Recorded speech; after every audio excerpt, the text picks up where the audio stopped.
இன்னைக்கு என்ன அவசியம்? நான் இன்னும் ஒரு கேள்வி கேட்கிறேன். சார், நாட்டுல வேற பிரச்சனையே இல்லையா? படித்த இளைஞர்கள் இருக்காங்க. அமெரிக்காக்கார சொல்றான், உன் காரை எங்க ஊர்ல இறக்குனீங்கன்னா நான் வந்து அதிகமா 40% வரி போடுவேங்கிறான். மாருதியை கொண்டு வராத, மகேந்திராவை கொண்டு வராதங்கிறான். 1000 பிரச்சனை இருக்கு. அந்த பிரச்சனையெல்லாம் விட்டுட்டு இப்ப 3 மொழி படிச்சா நீங்க அமெரிக்காக்காரனுடைய வரி விதிப்பு குறைஞ்சிருமா? நிறைய பேர் இருக்கிறாங்க. அவங்க எல்லாமே திமுக நான் நினைக்கிறேன்.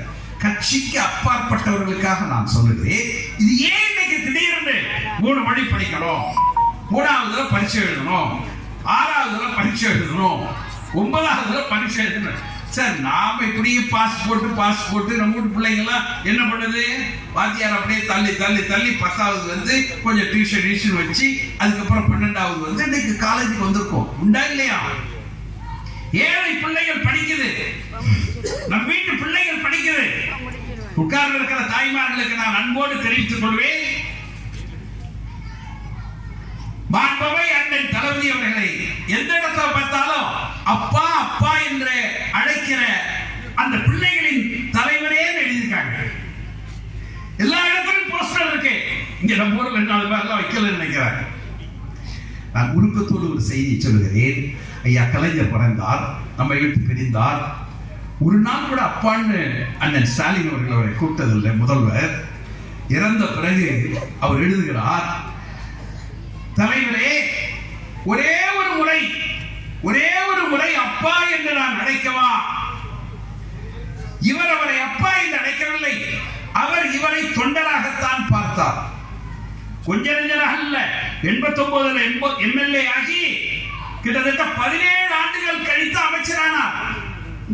ஒரு அரை நூற்றாண்டு கால அரசியல் பயணம். படிப்படியாக அவர் முதல் பொதுக்கூட்டம் பேசியது 69 ஜனவரி 3.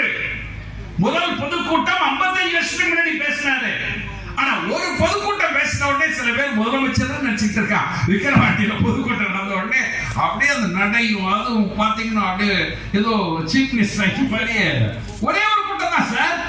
55 வருஷத்துக்கு முன்னாடி பொதுக்கூட்டம் பேசி 69, 70, 71, 72 உதயசூரிய நாளை நமதே அப்படியெல்லாம் நாடகம் நடிச்சு கல்யாணம் ஆகி 3 மாசத்துல 1 வருஷம் சிறைச்சாலைக்கு போய் உழைப்பு என்று வந்து உயர்ந்த வான்மவை தலைவர் அண்ணன் ஸ்டாலின் அவர்கள் ஒரே ஒரு முறை அப்பா என்று அழைக்கவா என்று கண்ணீர் விட்டார்.